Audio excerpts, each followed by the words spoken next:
Oh, Julie. That's Julie was so busy. She said she would not come.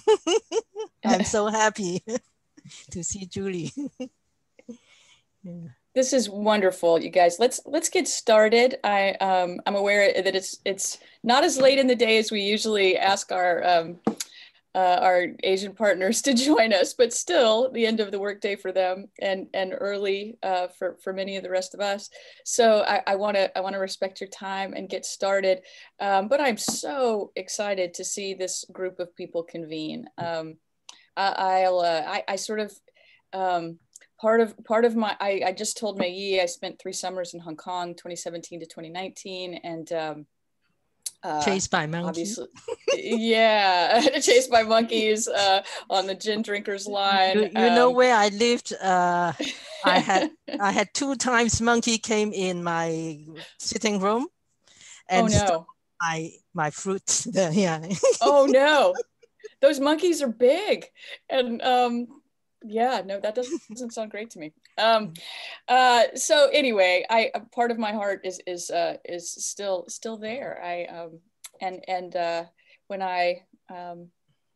I had the opportunity to become the ACTC director, and because of friends in Asia, some of whom I've known for a very long time, one of whom's here, Christine Henderson, and also Mei Yi and others who have been partners with ACTC in Asia, I know of the core programs, or I know something of the core programs in Asia. And I was really very hopeful that ACTC could provide some structure, infrastructure, I guess I should say, and just be available to think about what we might do to support core education in Asia. We have similar programs emerging in Latin America. We have a more well-developed sort of set of initiatives that are continuing to further develop in Europe. And ACTC's long, its forward-looking face has long claimed to be international, sincerely. But this does feel like a moment. It feels like a moment where, rather than just inviting people in from all over the world, ACTC is positioned to be supportive for core programs in situ. You know, where you are, we'd like to come to you and support you where you are and see what can become of our collaborations. So I want to tell you more. So I just wanted to start to give everyone a sense of what we're doing here in the broadest possible strokes. But before we go forward, I would love for each of you to introduce yourselves. After you introduce yourself, I will talk just a little bit more about ACTC, maybe invite Josh or Scott or any of the rest of you with long institutional memories of ACTC to just talk about who we are, so that the folks in the meeting who are new to ACTC have a sense of who we are. And then Mei Yi will talk a bit about what's gone on in Asia before, what we've done with our Asian partners in ACTC in the past. And then Emma will talk a little bit about what's happening with the most developed of our international partnerships, the sort of group in Europe. And then we'll just open it up for conversation. I have no preconceived ideas about what might emerge from this meeting. A natural thing would be to think about a conference down the line. That's just kind of what we do and what academics do. But I don't have any preconceived notions about how ACTC can support core education in Asia. I just want to get this conversation started. I'm also not in any rush. I don't want anyone to feel pressurized to do anything in particular on any particular time scale. I just want us to know each other and to begin to think about how a collaboration could be mutually beneficial. So with that, let's just, I know Zoom screens are arranged differently for different people. So it's difficult to just sort of say, let's go around. But Josh did this thing yesterday that worked nicely. Josh, why don't you introduce yourself and then ask someone else to introduce themselves, and then we'll go around the room that way. Okay, so I am Josh Perrins. I'm the president of ACTC. I'm also the dean of the Braniff Graduate School at the University of Dallas. And that, my specialty is medieval Jewish and Islamic political philosophy in general, medieval to modern, and I will pass it along to Phil. Good morning. My name is Phil LeCure, even though I think it probably says on the screen Joy LeCure. Joy is my wife, and I'm here at home for a couple reasons. One is the time of day, but the other is that the garage door is broken. So, that located me here rather than in my office.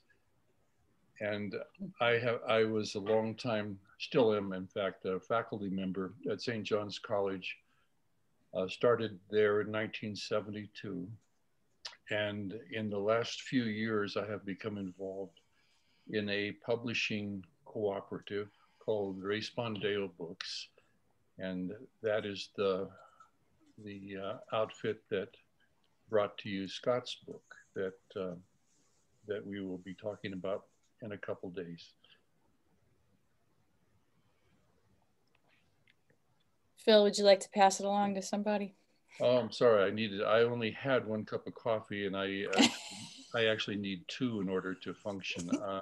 So I will pass it along to Paige. Thank you. I'm Paige Laws. I'm the Dean Emerita of the Honors College at Norfolk State University, and got involved with ACTC decades ago with the Bridging the Gap project.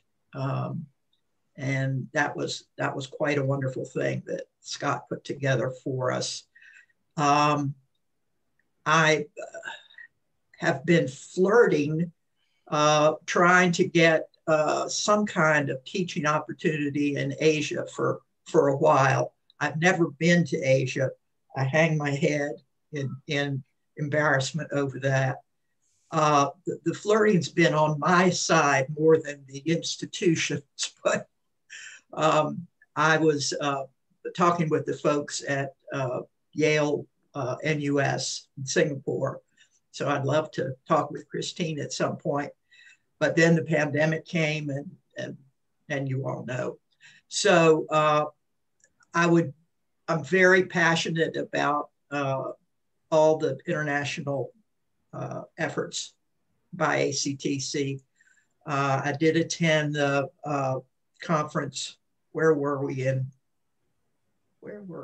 in Los Angeles? Scott, where were we for that? And Josh.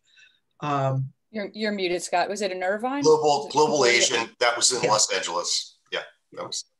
Oh, yeah. Irvine, I remember particularly too. Anyway, so I'm just interested. I've done a tiny bit of work with Japanese literature, but very superficial stuff. I do not speak Japanese, and I'm trained as a comp lit person. So again, you hang your head if you're doing any kind of work that's not in the original language. So I'm really a French and German person, but I'm promiscuous. What can I say? A promiscuous scholar. Okay, hand off to Christine because she's below me on the board. Thanks so much. I'm Christine Henderson. I'm a political theorist here at Singapore Management University. I've been here for about 2 years. Prior to that, I spent almost 2 decades at Liberty Fund. So some of you may know Liberty Fund's core text work. I didn't do that much with our Asia program because we don't have a big one, but I ran our Europe program for, at least a decade. My own work is primarily on French liberalism and also, though, quite strongly in politics and literature. Charlie and I have known each other through Liberty Fund for also several decades, and I'm delighted to be here. And I will do the collegial thing and pass off to Patrick. Hello. Well, I'm new here. Yeah, my name is Patrick de Oliveira. I'm a colleague of Christine's at Singapore Management University. I am trained as a historian, historian of France, 19th century France, and science and technology. I've been at SMU for 4.5 months. And before that, I was at Princeton, where I also got my PhD. I was teaching at the writing program there. And my experience with CORE, in particular, besides now at SMU, I did my undergrad at the University of Kansas back in the day when there was still a Western Civ requirement for all the undergrads. I don't think there's any, I know there's no longer a Western Civ requirement. I don't think there's any kind of CORE requirement as well. So I was one of the last ones to go through that. But yeah, nice to meet you all. Patrick, it's not fair since you don't know anybody. Why don't we hop up to Mei? Yeah, okay. So I'm Mei Leung from the Chinese University of Hong Kong. I also have the training of historian, and my thesis is on the French Revolution. Yeah. So yeah, we can continue the history like that.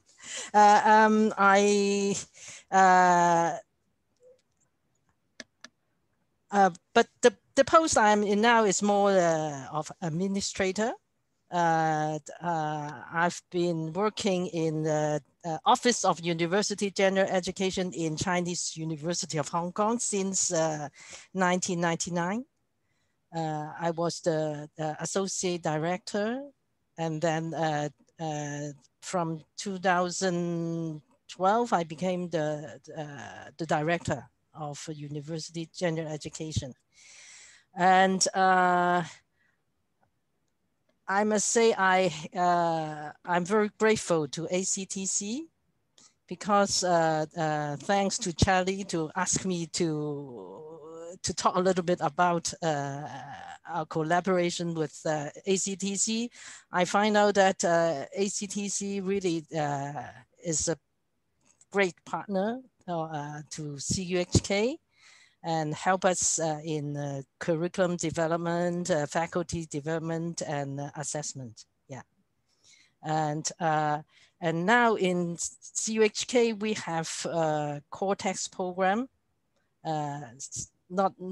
Not very big, only 6 units, but they are compulsory to all students. And these 2 core text program include texts from of humanities and also of sciences, because the 2 courses are in dialogue with nature and in dialogue with humanity. So the text span across cultures and disciplines. Yeah. And I will invite Julie to talk more about it, because Julie is the course leader for the course in Dialogue with Humanity. And she developed, she made the choice of texts and work with a team of teachers to improve and enhance the curriculum. Yes, Julie, please. Julie, we can't hear you. I'm sorry. We cannot hear you. Yeah, I forgot to turn on the microphone. So you can hear me now, right? Okay, I actually prepared a few slides because I didn't know if Mei Yi was going to join us. And since we are now the only 2 Asian representatives, probably we will, and in case you don't know about our program, maybe I'll just share the slide now, right? What? So you can see the slides clearly? No, but Julie, I think for the moment, you just introduce yourself first.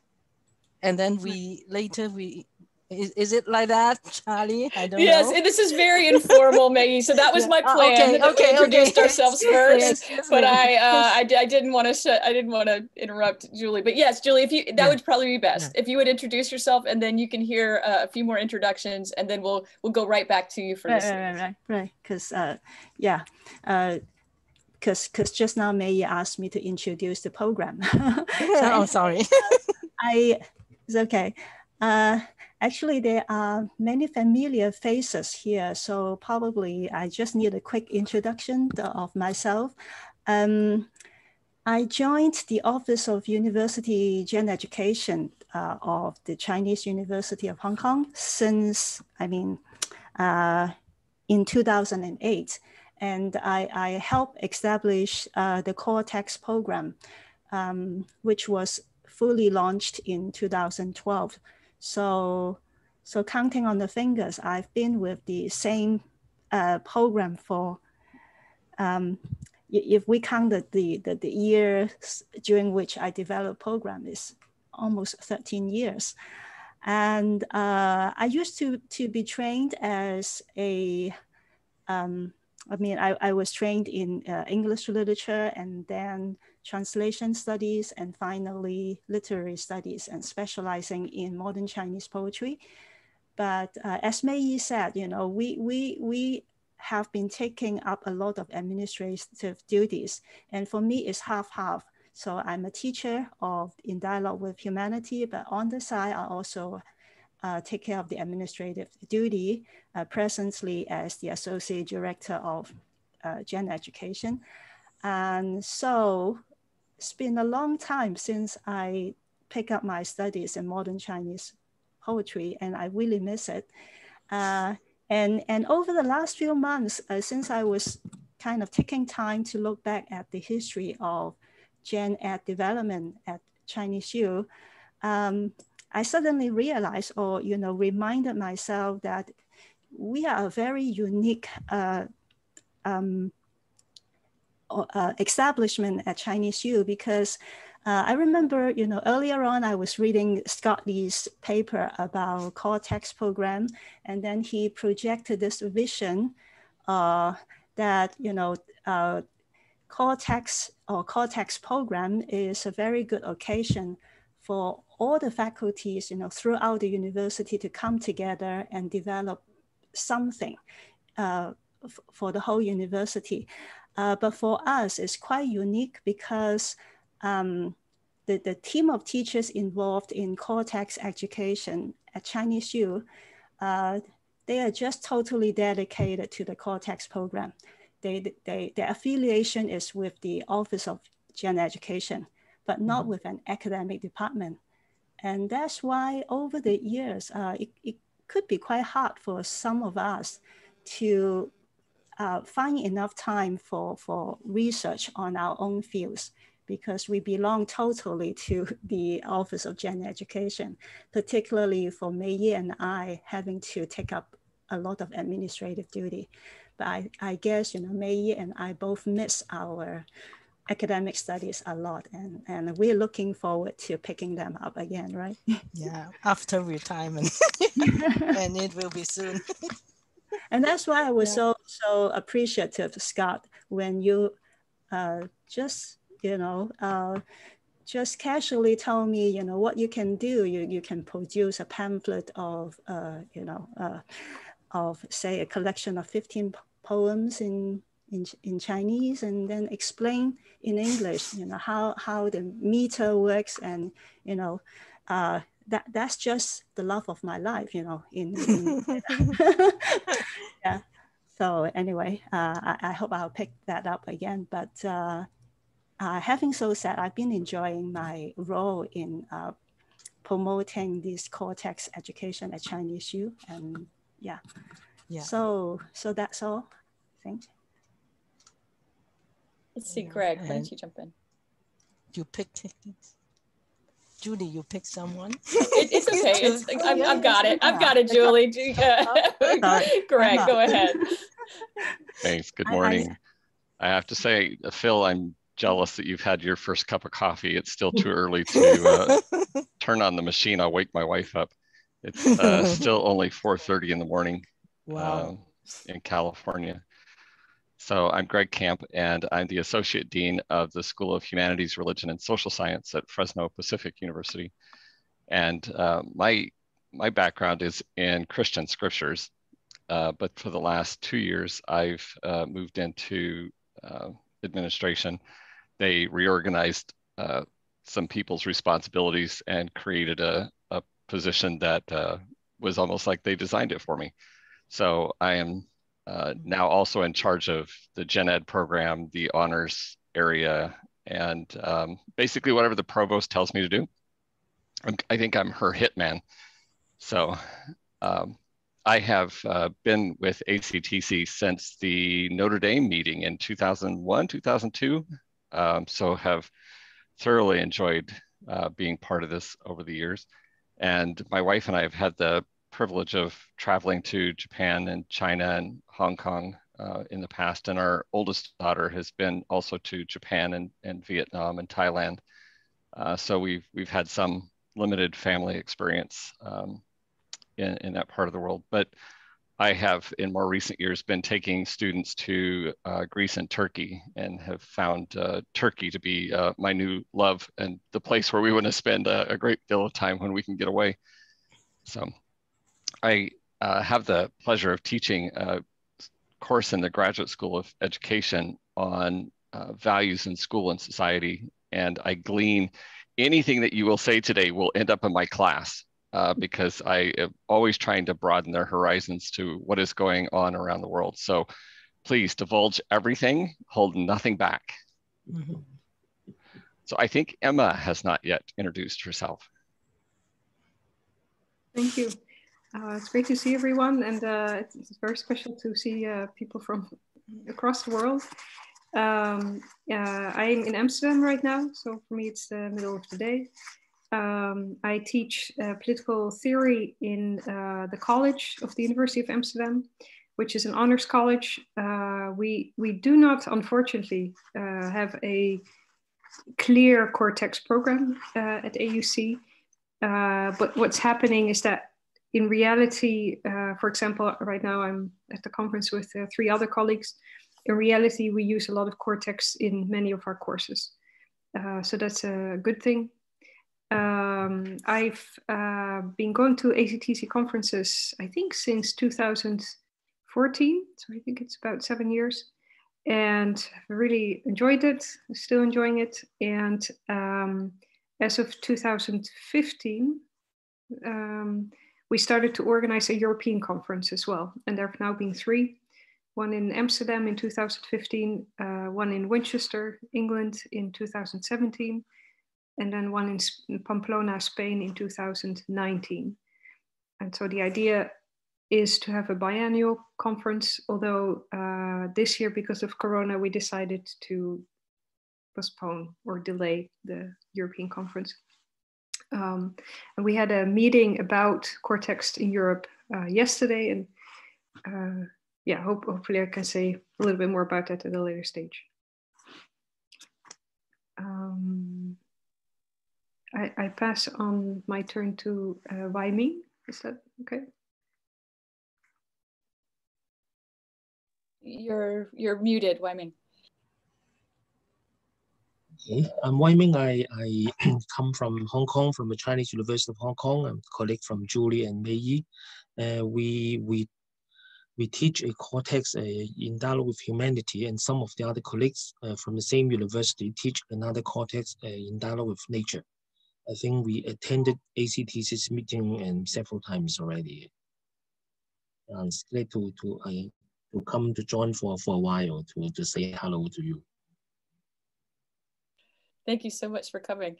I think that brings it down to you, Scott. And then the next thing on the agenda is for me to talk a little bit about what ACTC is. So why don't we blur those lines and introduce yourself, please. And I would love to hear your elevator speech at this point of what ACTC is. Well, that's very kind of you, really, Charlie.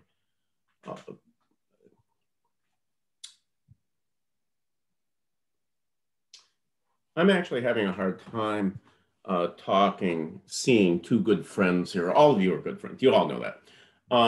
But in particular, Mei Yi and Julie. And Wei Ming, I must include you as well.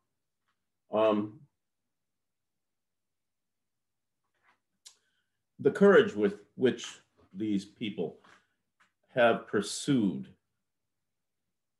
general and liberal education in their institution is not to be underestimated. And along with Chiung Chan Fei, who is not here, who with Julie conceived the general education program and the two courses that she spoke of. These are people who, as you say, Charlie, yeah, we hope that ACTC, I don't hope, I know that ACTC is here to support the program and the people who are investing their lives into this. That said, I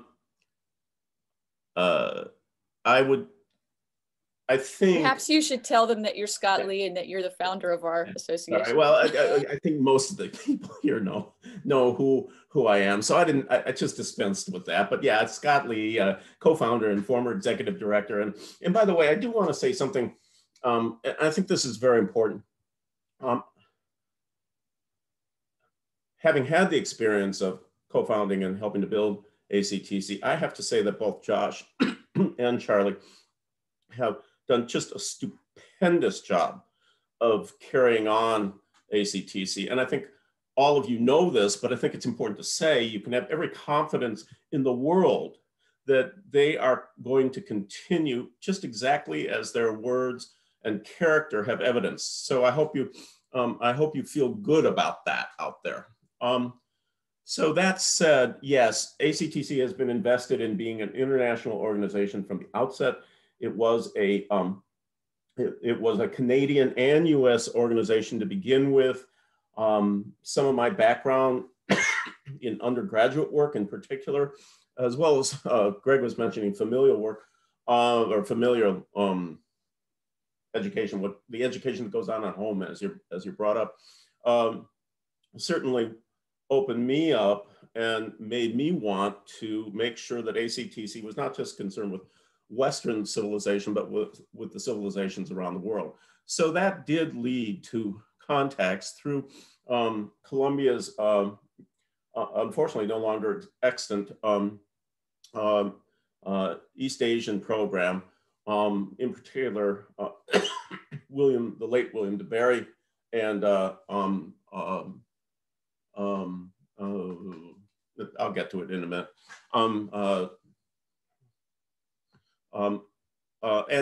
This led to the contact. There was a conference in 2008 on expanding the core through East Asian texts, not just China, but Japan and Korea and so forth. That conference which was called by DeBerry was held, ACTC attended, St. John's attended, other people who at the time were involved in ACTC attended. Chian Chante and I first met there, and that led later to collaborations and an opening up to, well, not only CUHK, I must say this, but to many institutions on the mainland, which did attend ACTC conferences over time.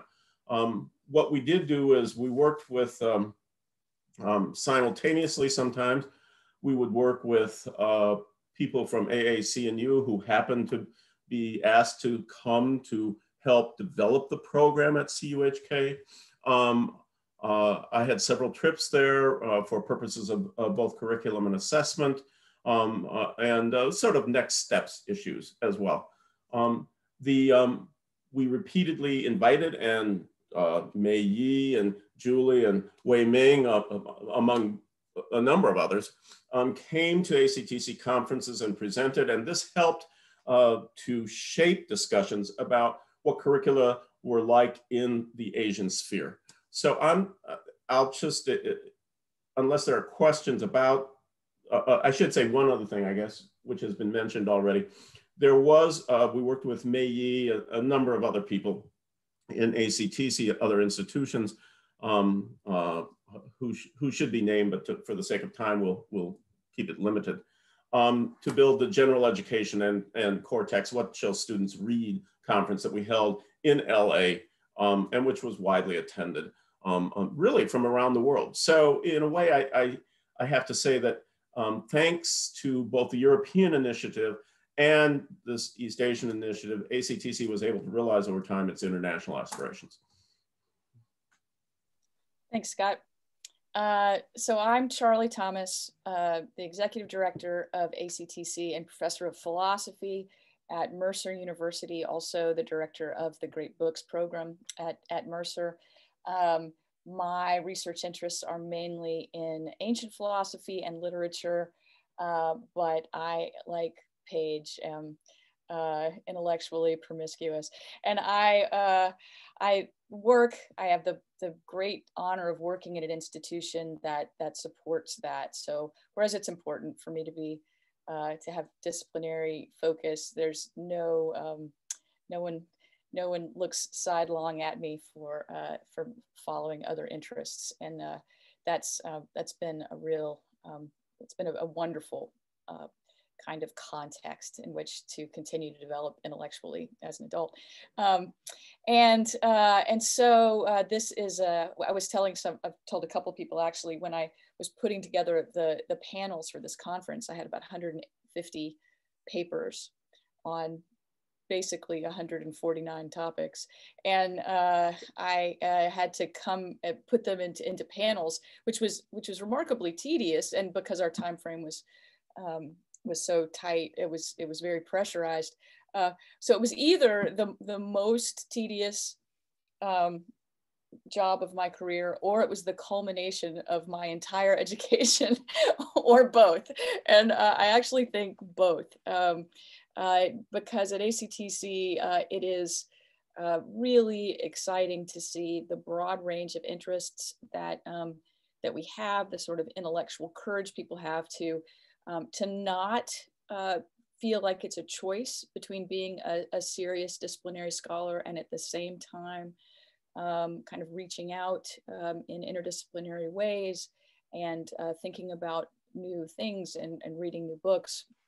We're very open-minded lot, and not just on paper. I've attended a lot of sessions in the last couple of days and in the last 25 years that I've been associated with ACTC, and it's serious work as well.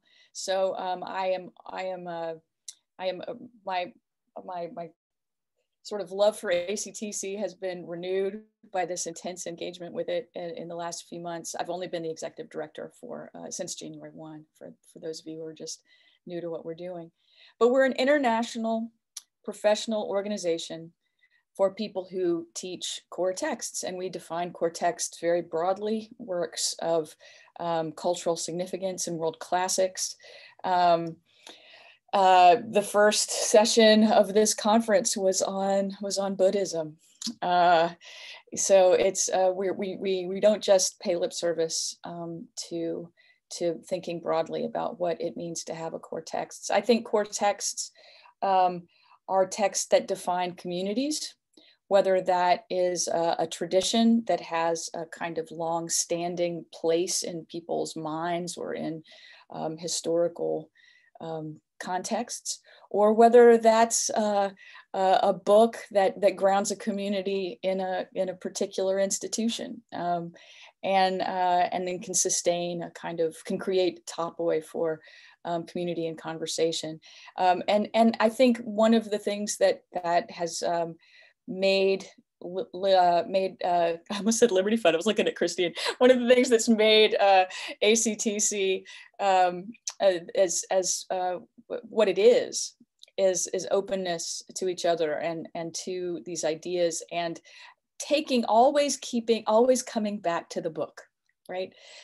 Paige was talking about this yesterday, and I thought it was a very good reminder that that in ACTC conferences, whatever we do in Asia, in the past, and I think it's something we want to carry forward. One of the things that we do is every paper has a core text at its heart.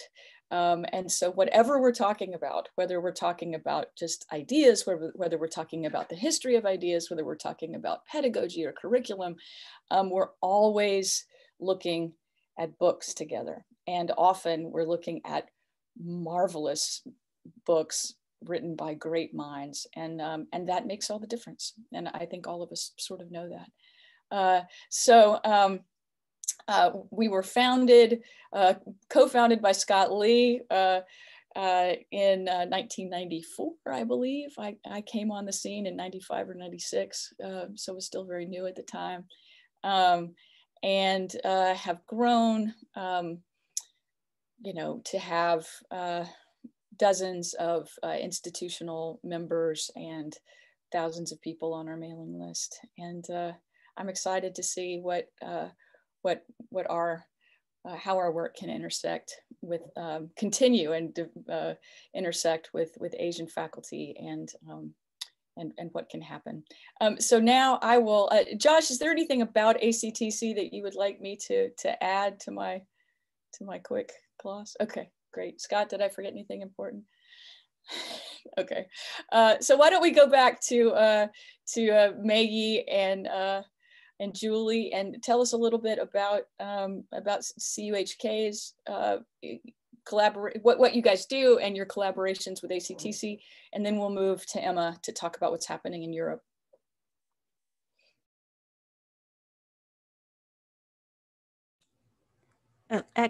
Maggie, you haven't turned on your mic, and I knew you might be planning to ask me to speak first, but what I was going to show just now was only a list of the text. So probably you can start first, what we've been doing in collaboration with ACTC. Okay, sure. Yeah, I want to talk a little bit about the history of our acquaintance with ACTC. And I remember it was in 2007. The former executive director of ACTC, Scott, got in touch with Chan Fai, the former director of GE in the Chinese University of Hong Kong. And at that time, we are about to develop a core text curriculum in its general education program. And until then, this general education program was only distribution requirements, which means we have more than 200 disciplinary courses offered by different departments. But at that time, we have a chance to add 6 credit units to our general education program. So Chan Fai and I decided to make it a core component, and we will use core text, classic text as the reading materials to trigger students to discuss, to reflect on big questions of the world. So, so we were very happy to have Scott introduce himself to Chan Fai and introduce ACTC to us, because we didn't know the existence of this association. But Chan Fai and I agree that ACTC could be and should be an invaluable partner to us, because what we want to promote in CUHK is to make students to read classic texts. And at that time, there were many doubts, and many faculties members are skeptical of the adventure. And so ACTC can be our good partner. And so we started participating in conferences, and I think in 2008, 2007, Chan Fai went to Colombia with Julie, I think. No, that's no? 2000. No, 2009. No, I joined in 2008. Yeah, okay. But I think it probably is 2008. Maybe in the winter time, we actually we met in Taiwan. Taiwan, yeah. So it should be 2009. Yeah, in Taiwan. And then we start participating in this conference, and then including the annual conferences and also the special conference on global or Asian tax. And Taiwan, I think the conference in Taiwan is about Asian tax and global tax. And then in 2012, the core tax curriculum in CUHK was fully launched. And around that time, we became institutional member of ACTC. As the design of our core tax program is different from other, I think different from other institutions, and because we have only 2 courses, and we put the cross-cultural and cross-institutional tax in these 2 courses. And we ask our teacher to teach not only the text they are expert of. Each teacher should teach all the texts. That means, for example, for In Dialogue with Humanity, the teacher should teach Analect of Confucius, but also Nicomachean Ethics of Aristotle, and Rousseau's Social Contract, as well as Wang Zhongxi's Waiting for the Dawn. So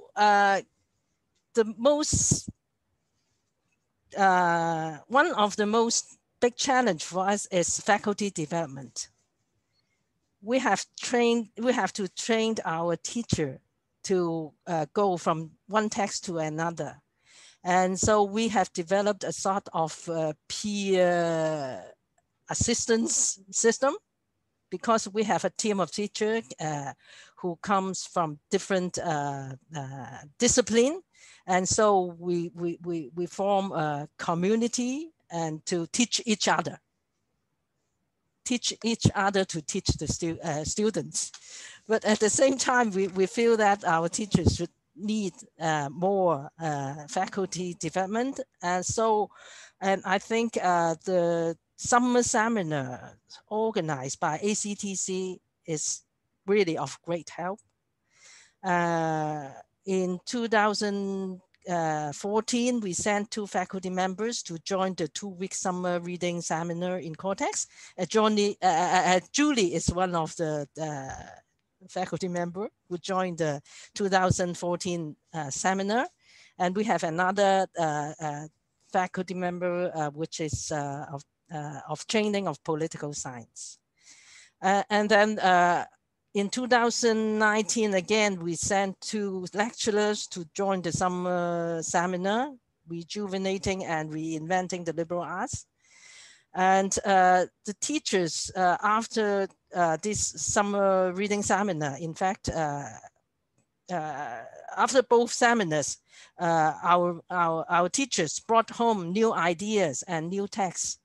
And these new texts were tested and introduced. So it's very helpful for us to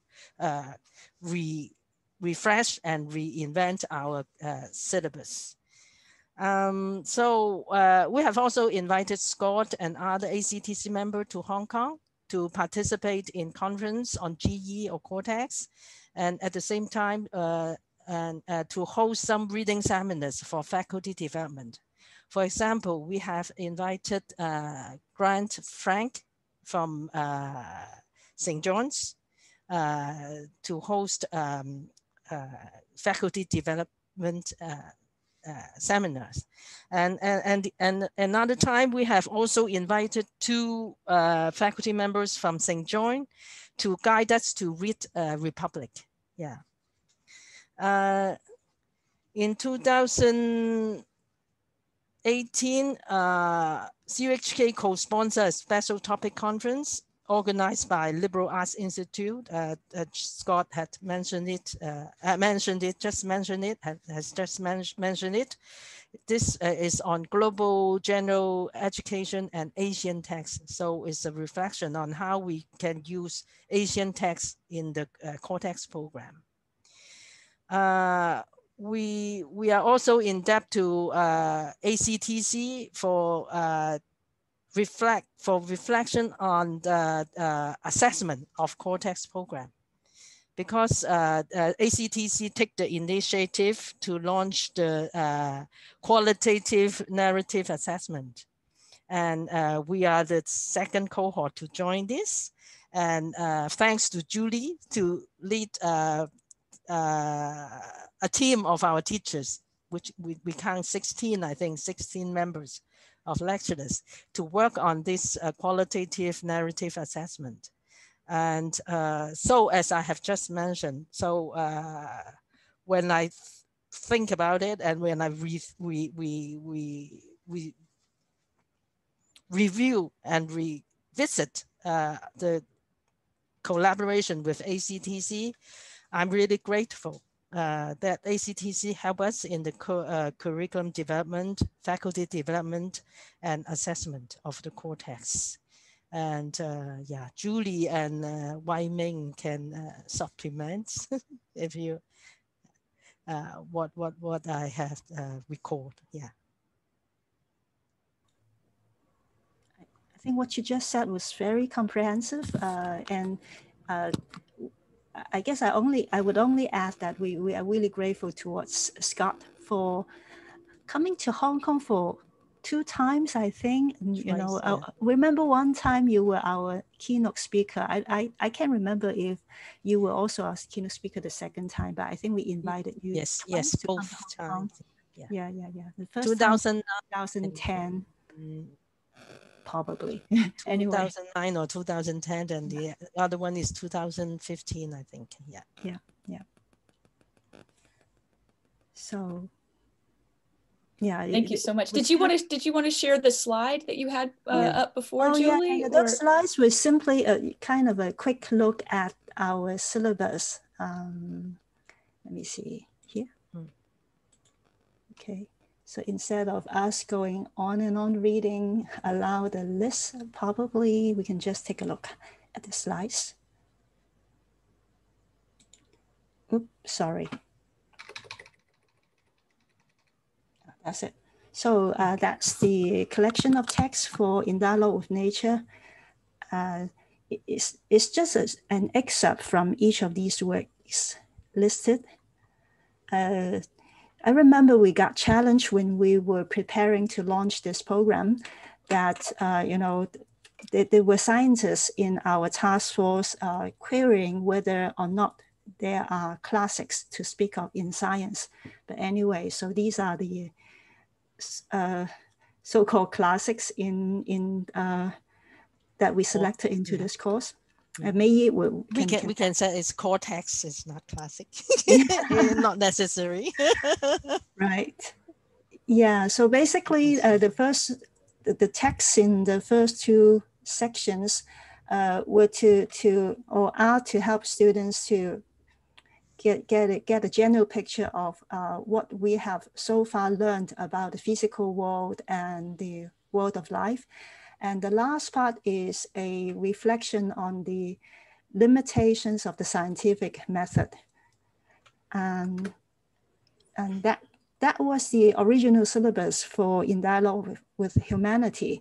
And over the years, we have, let's see, well, that's not. This is a revised one. This is the revised one. Originally, we have Homer's Odyssey and also the Nicomachean Ethics of Aristotle. But eventually, after attending the summer seminar in 2014,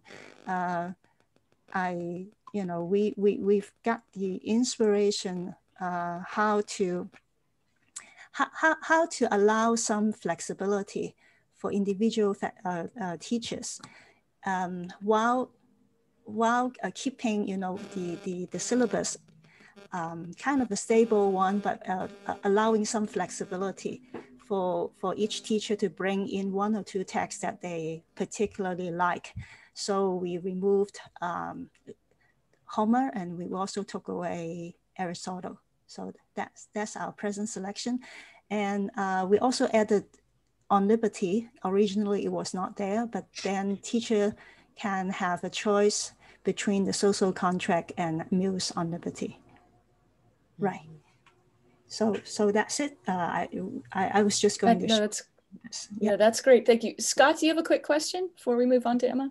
Well, it's more of a comment, but I think it's really important to think about it this way. It wouldn't be surprising that I want to think about it in terms of invention and liberal arts. Mei Yi and Julia both mentioned the reinventing seminar which they joined.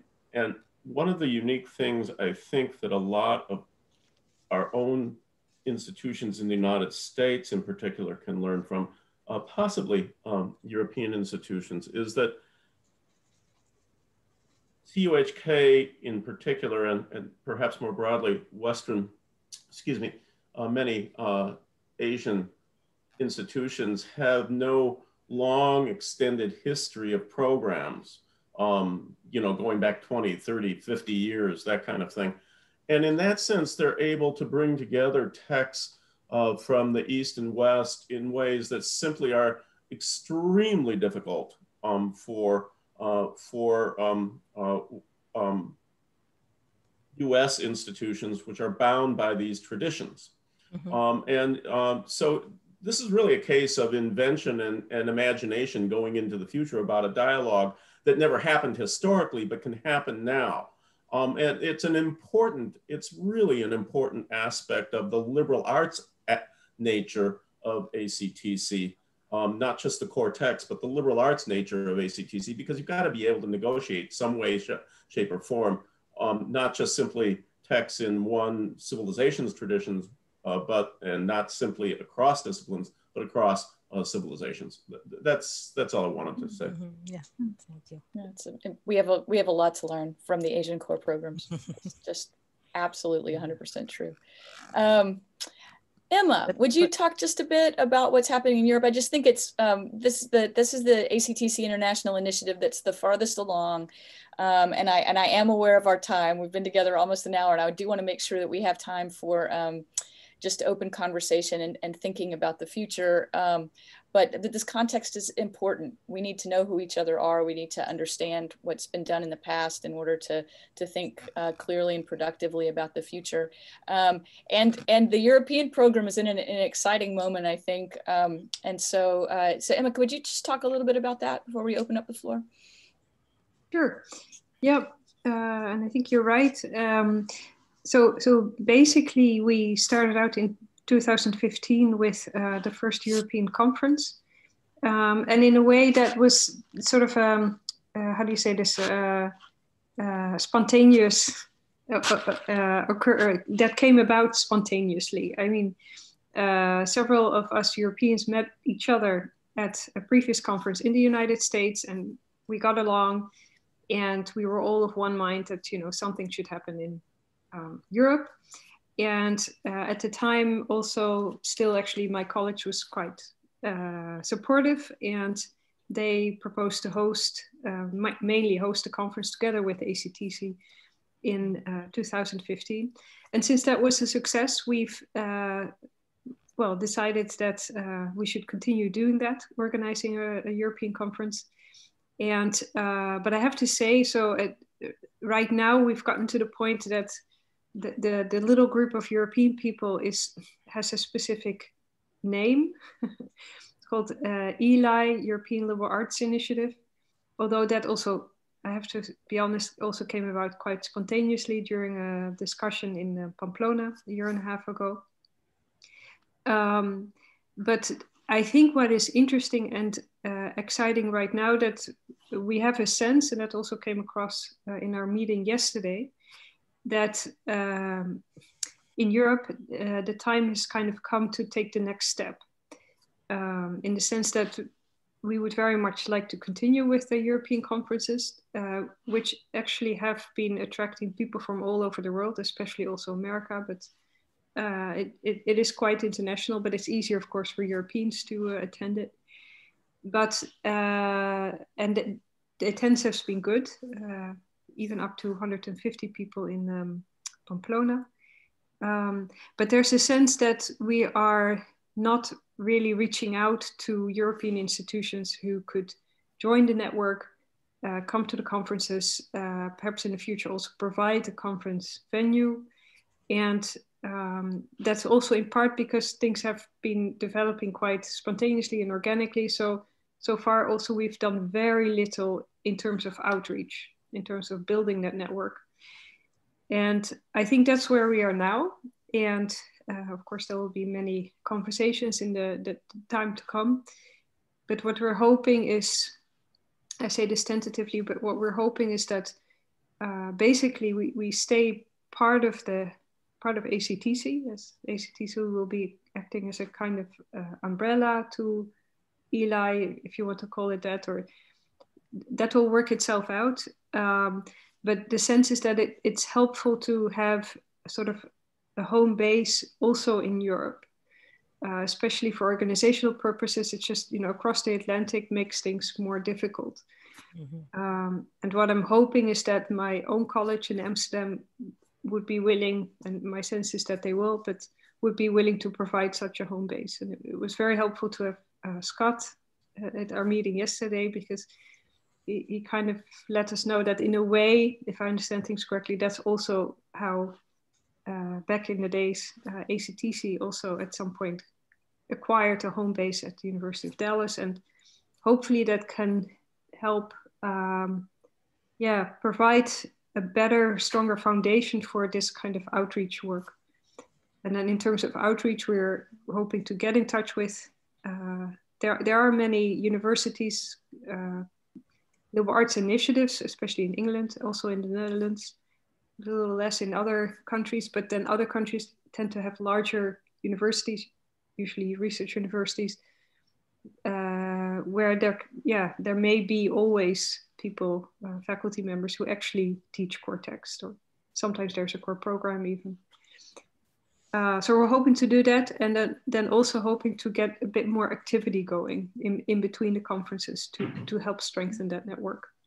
Mm-hmm. So that's where we are now. And any questions? Thanks. I think we're now at the point where we can just open the floor. So if the folks from Singapore have any, because you guys are the new kids on the block, if you have any questions for any of us, this would be a good time. Or if anybody has any thoughts about next steps or questions, the floor is open.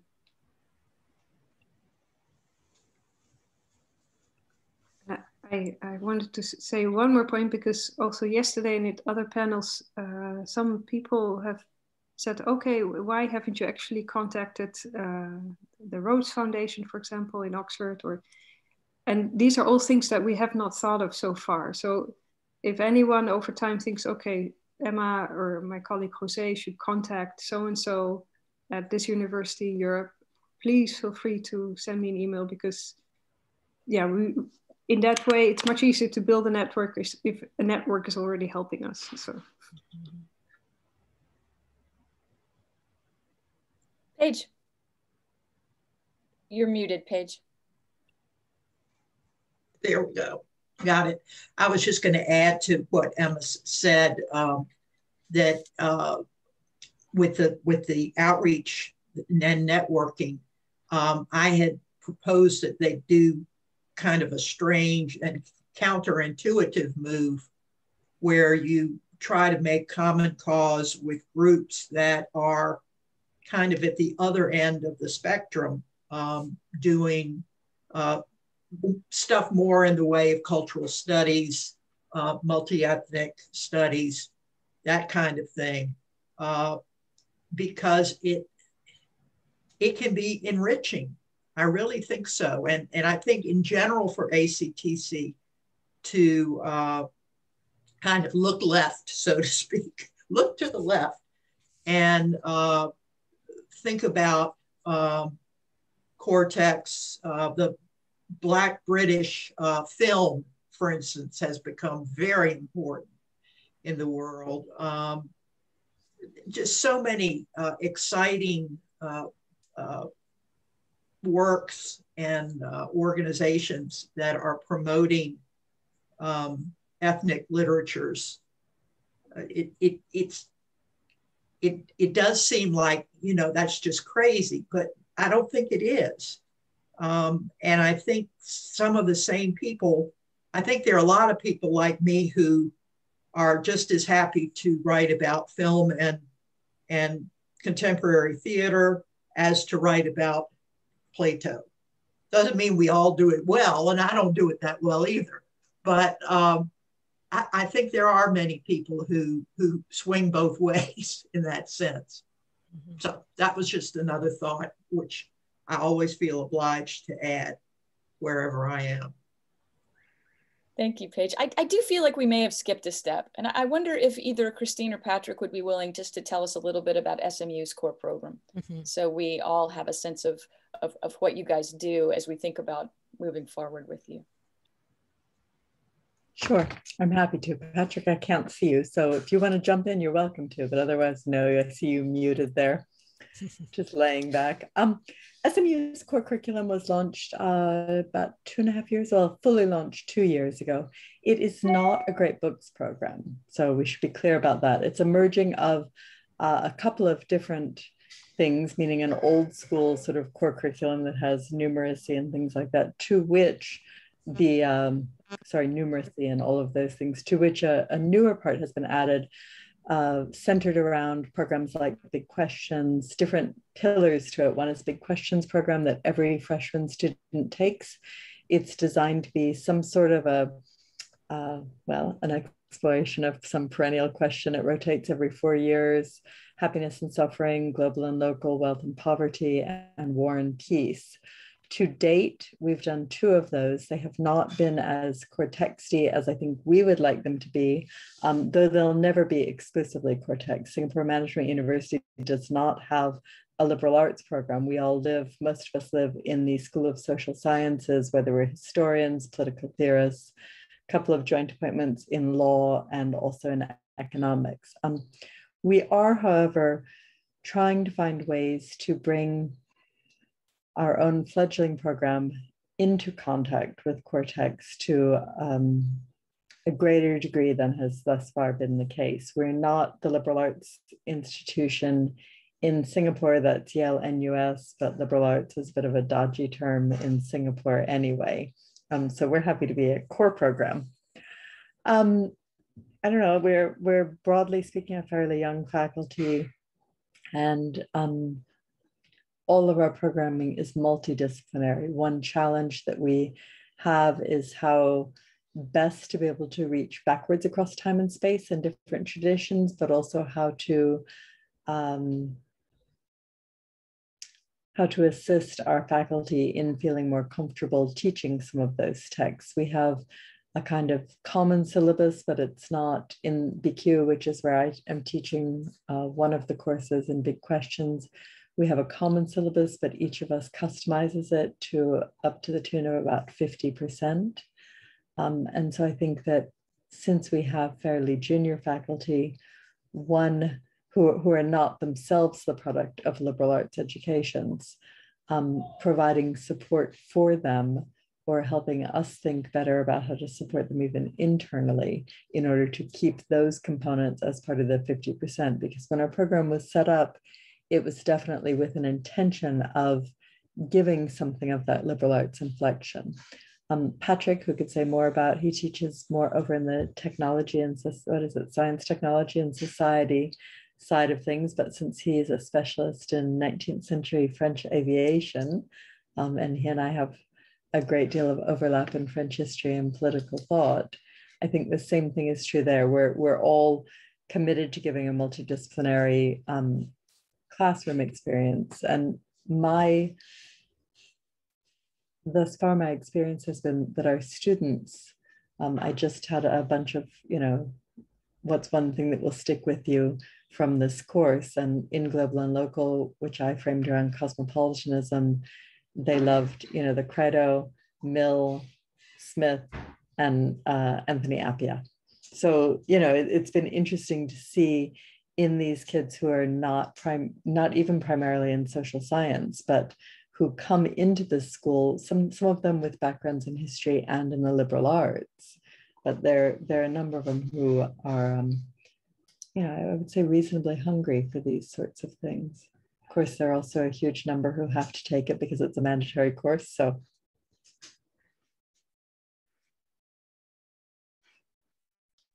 Patrick, do you want to add anything to that? Sure. So I'm fairly new at SMU. I'm still getting familiarized with a lot of things. I don't teach the big questions section. I'm in the science, technology, and society side of things. And so far my courses have not been, there's not really a core text dimension to them. But it's something that I've been thinking about experimenting more as I refine the syllabi and whatnot. But with that in mind, I think Christine touched on some of the, I think, exciting possibilities and challenges. It's kind of exciting being this, for lack of a better term, like a weird little experiment inside the university. But that, and I think a lot of students are excited about that. It's also very new to most of the students, at least the students I've encountered, working with texts like close readings, that kind of stuff, working with ideas and not just content and data. So those are some of the challenges I think that I don't know, make us excited to work towards solving them. And like in terms of my own intellectual dispositions, like I'm much more, I think I'm when Paige said look left, I'm probably more to the left. I have, like I said, I had a wonderful experience at KU with the Western Civ program. But in terms of like how I approach my own research, I deal with the mundane. I deal with coups who never got published and that kind of stuff. So this is also on my part, kind of being promiscuous and trying something new. Thank you so much. So I really do want to open the floor. We have about 20 minutes left, I think, of the time that we've set aside to talk to each other. Let me just offer a few kind of tiny, well, big really, let me get some schematic thoughts as we think forward. Some of the things that ACTC has done and can do, I mean, Maggie's list was pretty great, but conferences are an obvious thing. Where we can, the European model, the fact that they brought 150 people, they had 50 different panels at the European, the 2019 conference in Pamplona is remarkable and wonderful. And we're gonna definitely support them in building that network and supporting the people in that network. So conferences are a thing that we can look toward in Asia. Summer institutes, which are, faculty development opportunities, but also networking opportunities. Let's be honest, right? Where we can come together somewhere in Asia, if we want to, where it's easy for you guys, and somewhere beautiful, somewhere that has its own draws, somewhere where you want to spend some time in the summer, and get good people to lead. Conversations about books in the morning and opportunities to talk about pedagogy and just socialize and learn from each other during the afternoons and evenings.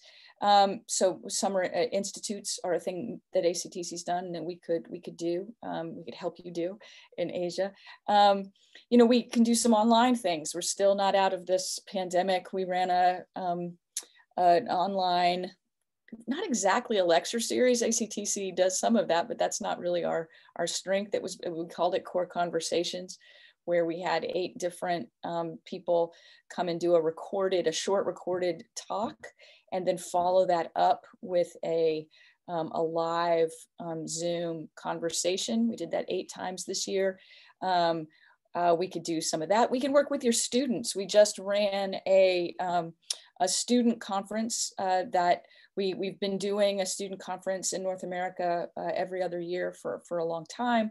But again, because of the pandemic, we moved online, and that allowed us to be genuinely international. One of Emma's students, I gave one of my favorite papers in the whole talk, where he'd done a bunch of research on utopian studies and found how politicized it was, either sort of left-leaning Marxian utopianism or right-leaning anti-utopianism, anti-revolutionary utopianism. And he went back to Christine de Pizan to find somebody who was talking about utopias in a way that wasn't getting sucked into that contemporary debate. It was a fantastic paper, and really a kind of thing that core texts context makes possible, where you just sort of find your way around the contemporary ideological gravity wells.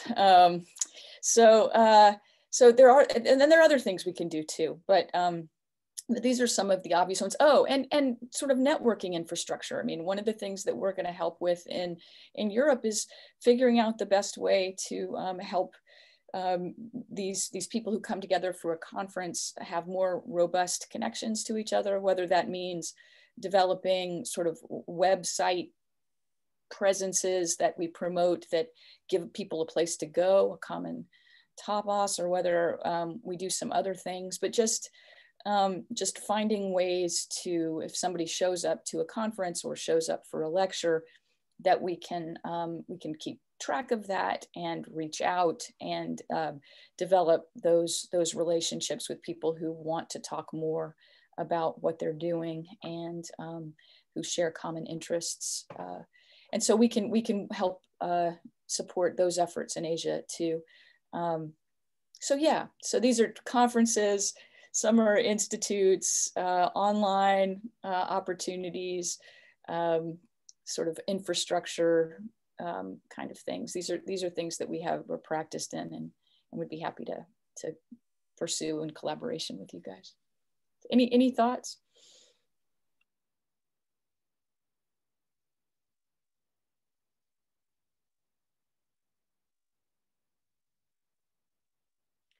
I have a question for Julie and Mei.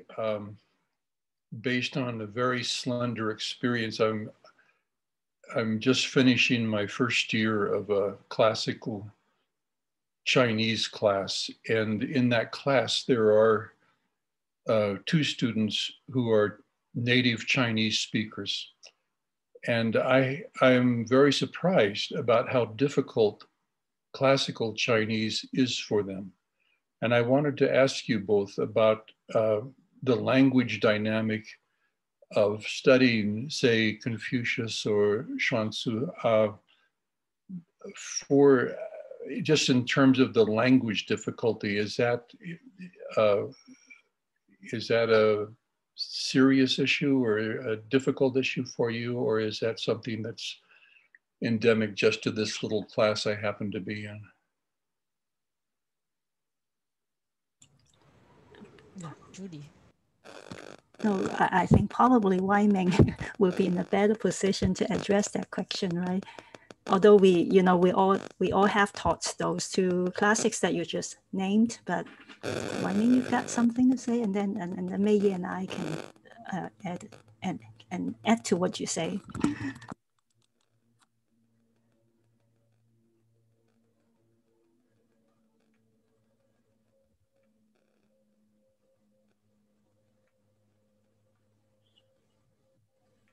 I'm not sure Wai Ming heard you, Julie. Okay. Wai Ming, did you? Maybe I'll say a few words about that first, and then Wai Ming and Mei Yi can supplement me. In my experience, I think it all depends on the prior education and interest of individual students. I have, say, students in coming from the Chinese department. They are really good with, although they are still in the first year of studies, but I think they must have developed a long time interest since a very young age in anything Chinese. So they would come to class with really good mastery of the 2 texts, the Analects and the Zhuangzi. I would say the Zhuangzi is even more difficult. And they would also come to class with some very sophisticated insights into the text. Some students said they actually have memorized, not necessarily from the Chinese department, but some students have memorized one of the chapters from Zhuangzi. So even without spending a lot of time on reading before the class, they can tell you something important about the text, the key concepts. There are also students who probably have kind of a fear for language, and so they and if it is vernacular Chinese, they are fine, but you know, for the Analects and more so for the Zhuangzi,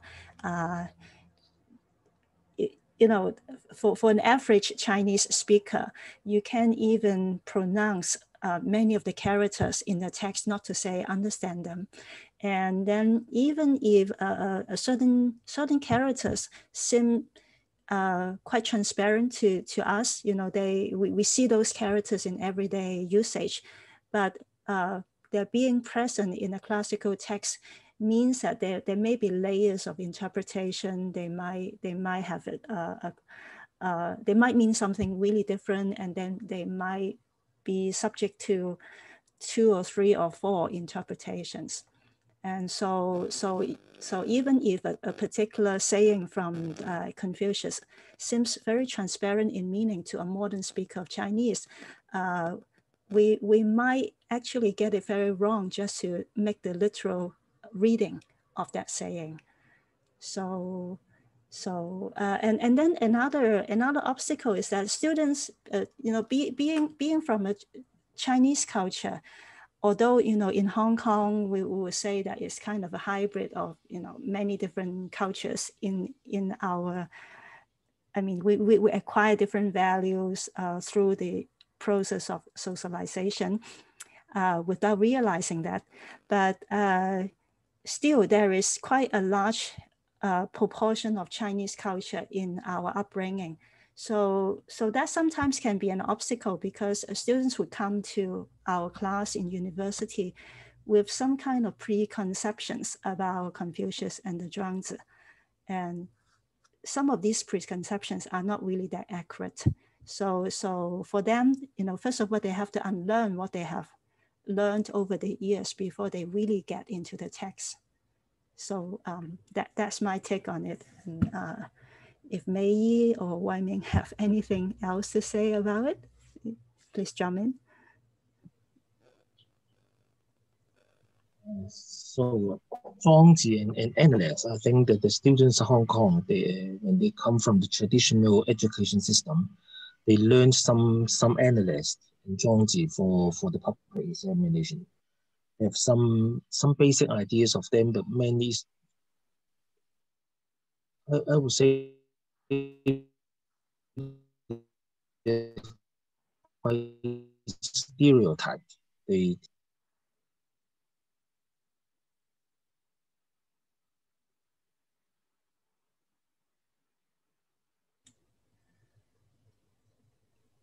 I'm afraid we're having some tech. They read the translation into modern Chinese. So they code the page. I always have misunderstand their quotation, because they code the page which is not I'm reading. I read the original one. They read the several pages later. They read the translation. But I try to bring up some new dimensions to them. I think which is not bad. I try to present Confucius as a normal person who was not successful. He was rejected by the powerful figures of his time, and he returned to his hometown and teach. I asked the students, was Confucius a successful guy? And he's not a sage. He's just a normal person. He has his temper. He scolded his disciple, etc. And Zhuangzi, I try to bring up the point that the Zhuangzi advocates seeing things from different perspectives. I think I get into the students. One time I taught roughly the same course to the mainland students last summer. And some of the mainland students, they reflect after visiting the course, is that they learned how to see things from different angles. And this is one of the main contributions of Hongji, especially not being flexible, not to sticking too much to conventional norms. But for the local students, these two texts are more difficult than expected. Yeah, just by my sharing of teaching the two Chinese texts, which are very familiar, in some sense familiar to the local student, but in some other sense, which are not so familiar to them.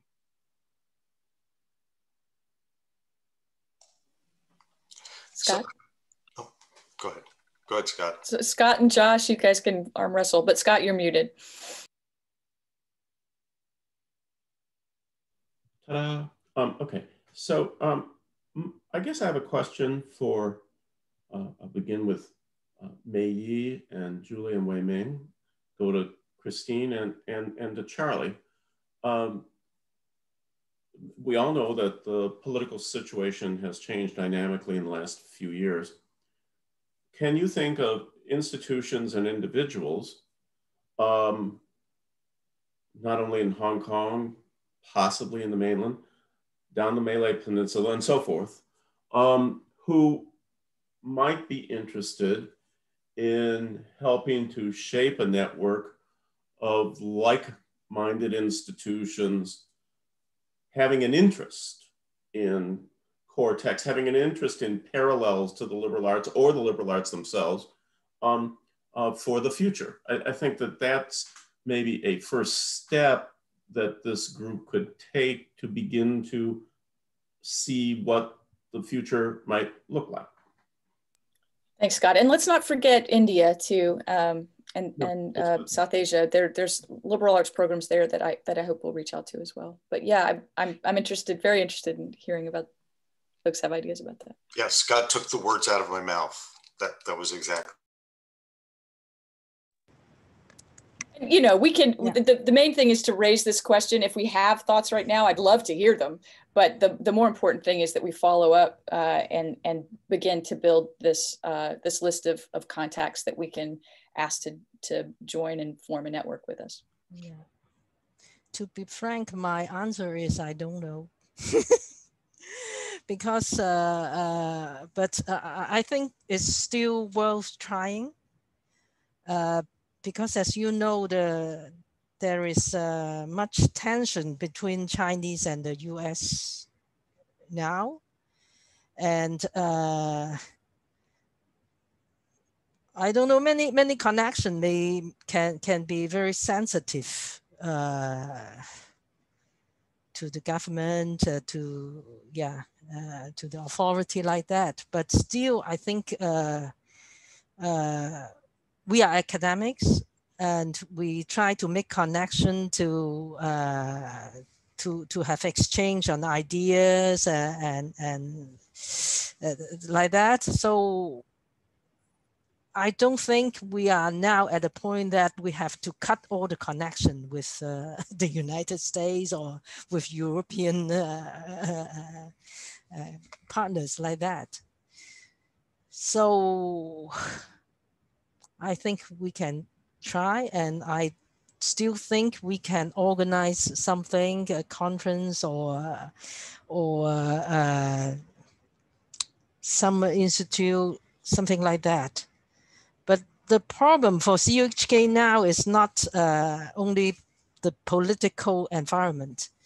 Our problem is now we have a new provost, and he is not very friendly with our core text program, because he talked about it's only a great book program, and he think it may not be up to date enough to prepare our students for the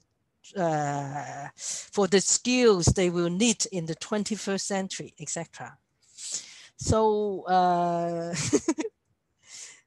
so we've been challenged quite a lot recently. But I think we stand firm, and we are still in very good shape. And maybe it's one more reason we need to keep our connection with the international community. So I don't know what Julie or Wai Ming think. We have not yet really discussed in depth, but yeah, I think so. Two sides of things. We are in a very difficult situation, but I will think because of this difficult situation, we need to reach out. We need to work more with international partners. Yeah. I was just looking back at an old program. We've had a regular from Singapore called J. Casey Hammond from Singapore Technical. Do you? Yeah. Singapore University of Technology and I know Casey. Yeah, that Casey, program I think actually has been disbanded. I think. Yeah. I don't know the program. I just know that I think that happened before I got here, or it had been announced that it was being disbanded. I think he has a new dean or new provost who is not sympathetic to the program. Program, which is slightly unusual in that Singapore is certainly not moving great books, but Patrick, you probably have been aware of this also. All of the three major universities have already announced. We had our core a couple of years ago, NUS just merged arts and sciences together. Again, they're not becoming a liberal arts school, but this is a movement in that direction. NTU has also just launched a core program. It's not a great books program, but the idea is multidisciplinarity, blah, blah, blah, blah, blah. So I don't know what's happened to that program. That Casey's a historian, Penn.